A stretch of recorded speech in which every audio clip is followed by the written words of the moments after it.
आज खत्म हुआ 6 महीने का इंतजार। सुबह 7 बजे खुले केदारनाथ धाम के कपाट। केदारनाथ धाम में मौजूद रहे मुख्यमंत्री धाम में। आज अक्षय तृतीया के पावन मौके पर श्रद्धालुओं को केदारनाथ धाम के दर्शनों का मिल रहा है मौका। केदारनाथ मंदिर में करीब 40 मीटर फूलों से सजावट।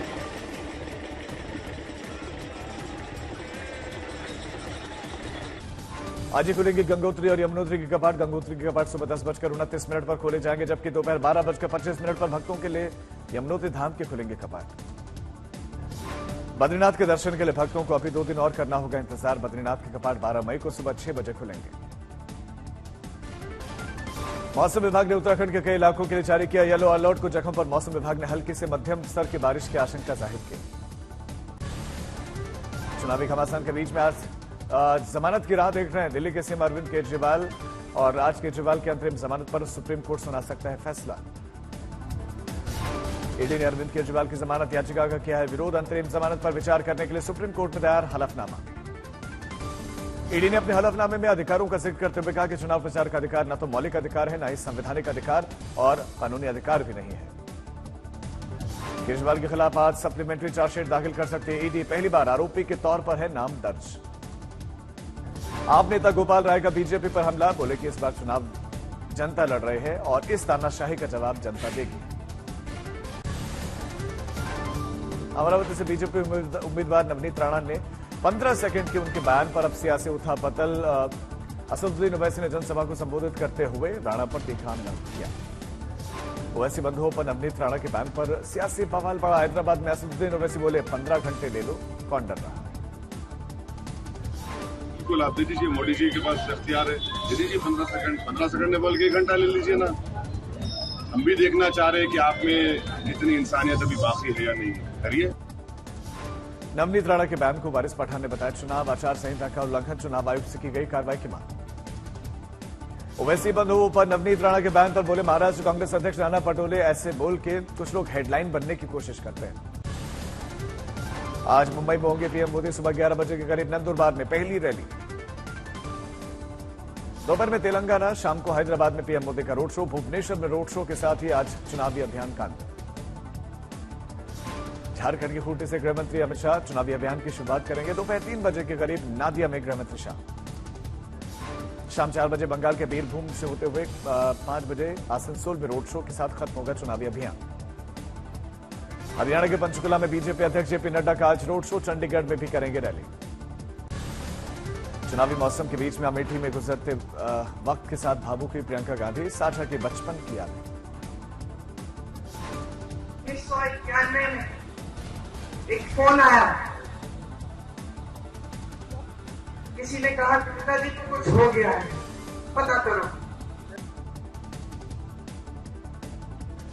कन्नौज और कानपुर में इंडिया गठबंधन की बड़ी रैली। अखिलेश यादव और राहुल गांधी साथ में करेंगे सभा। सैम पित्रोदा के बयान पर बीजेपी उम्मीदवार रविशंकर प्रसाद ने राहुल गांधी से पूछा कि अब तक क्यों है चुप, क्या लालू यादव का भी इस मामले पर मौन समर्थन है। सीएम योगी का अखिलेश पर बड़ा हमला। कहा कि समाजवादी पार्टी से एक ही परिवार के 5 लोग लड़ रहे हैं चुनाव, नहीं खुलने देंगे इनका खाता। हैदराबाद के सरूर नगर में राहुल गांधी की जनसभा। बीजेपी को घेरा। कहा कि बीजेपी आरएसएस ने साफ कर दिया कि सरकार बनने के बाद हिंदुस्तान के संविधान को बदल देंगे। रायबरेली में भाई राहुल गांधी के प्रचार के दरमियान प्रियंका गांधी वाड्रा ने कहा कि 5 किलो राशन मिलने से आप नहीं बनेंगे आत्मनिर्भर, रोजगार जरूरी है। राहुल गांधी की यूपी में मेगा रैली। कन्नौज में शुरू होकर लखनऊ में समाप्त करेंगे रोड शो। कांग्रेस और जेजेपी की फ्लोर टेस्ट की मांग पर सीएम सैनी का पलटवार। कहा कि फिर से साबित कर देंगे बहुमत। गुरुग्राम से कांग्रेस उम्मीदवार राज बब्बर ने आज तक से कहा कि मैं यहां के मुद्दों के खिलाफ लड़ने के लिए आया हूं। 4 बार के सांसद को जनता की समस्याओं से सरोकार नहीं। देश के नाम राहुल गांधी ने जारी किया वीडियो संदेश। कहा कि 4 जून को इंडिया गठबंधन की सरकार बनने जा रहे। 15 अगस्त तक 30 लाख सरकारी नौकरी की हमारी गारंटी। संदेश खाली रेप केस में बड़ा यू टर्न। 2 महिलाओं ने टीएमसी नेताओं से वापस लिया केस। टीएमसी ने जारी किया वीडियो। बीजेपी पर फर्जी केस करने का आरोप। बंगाल के मंत्री शशि पांजा ने बीजेपी को घेरा। कहा कि बलात्कार को लेकर बीजेपी ने धोखे वाली सियासत की। वर्तमान में बीजेपी नेता दिलीप घोष का बयान। कहा कि संदेश खाली में हजारों महिलाएं पीड़ित हैं, चुनाव के बाद सभी आएंगी सामने। ओवैसी बंधुओं पर नवनीत राणा के बयान पर बोले महाराष्ट्र कांग्रेस के अध्यक्ष नाना पटोले कि ऐसा बोलकर कुछ लोग हेडलाइन में आने की कोशिश करते हैं। राष्ट्रपति मुर्मू ने 132 हस्तियों को पद्म पुरस्कारों से किया सम्मानित। 90 साल के अदाकारा वैजयंती माला और अभिनेता चिरंजीवी को पद्म विभूषण मिला। पद्म विभूषण से सम्मानित अभिनेत्री वैजयंतीमाला और अभिनेता चिरंजीवी कला के क्षेत्र में शानदार अभिनय के लिए राष्ट्रपति ने सम्मान दिया। हिंदुस्तानी शास्त्रीय गायक सोमदत्त बट्टू को पद्मश्री पुरस्कार मिला। खेल के क्षेत्र में जोशना चिन्नप्पा को पद्मश्री का सम्मान। पद्मश्री पुरस्कार से सम्मानित किए गए मूर्तिकार ए वेलु आनंदचारी बंगाल के राजनेता श्री सत्यव्रत मुखर्जी को मरणोपरांत पद्म भूषण सम्मान। मीडिया दिग्गज होमसुची एन कामा को पद्म भूषण पुरस्कार। कृषि के क्षेत्र में सत्यनारायण बेलेरी को किसान के चेल्लामल को पद्मश्री से सम्मान। कानपुर में बीजेपी प्रत्याशी के लिए WWE सुपरस्टार खली ने किया चुनावी प्रचार। प्रधानमंत्री मोदी की उपलब्धियां गिनाई। कुशीनगर में राष्ट्रीय शोषित समाज पार्टी प्रमुख समय प्रसाद मौर्य ने किया नामांकन। चुनावी मैदान में आने वाला जीतने के लिए आता है, लोकतंत्र में फैसला जनता करती है, ये बयान दिया। राजस्थान के करौली में पक्षियों के लिए भीषण गर्मी में पानी मुहैया करवाने के लिए परिंदा अभियान का शुभारंभ। करौली एसपी ब्रजेश ज्योति ने नेक पहल की। देहरादून के रायपुर में बड़ा हादसा। कबाड़े की दुकान में मोटर फट गई और 6 लोग जख्मी हुए। बिहार पुलिस ने चेकिंग के नाम पर गुंडागर्दी की है, ऐसा आरोप है। जांच में कुछ न मिलने पर युवक को लाठियों से पीटा गया है। जमशेदपुर के राव कॉलोनी में महिला की हत्या से सनसनी। परिवार वालों ने महिला के पति, उसके देवर और उसके ननद पर कत्ल की आशंका जाहिर की है। मुजफ्फरपुर में रेलवे स्टेशन के पास AK-47 के साथ अपराधियों की गिरफ्तारी के बाद हाई अलर्ट पर रेलवे पुलिस। रेल एसपी आशीष खुद कर रहे निगरानी। चुरू में स्वास्थ्य विभाग की बड़ी लापरवाही। लालपुर सरकारी हॉस्पिटल में निःशुल्क योजना की लाखों रुपए की कीमती दवाएं जलती हुई मिली। तमिलनाडु के शिवकाशी में एक पटाखा फैक्ट्री में धमाके से 4 लोगों की मौत, 10 लोग घायल। राजस्थान के सांचौर में एक शख्स के साथ में लिव इन रिलेशनशिप के नाम पर लड़की ने धोखा दिया, लाखों के जेवर और गहने लेकर फरार।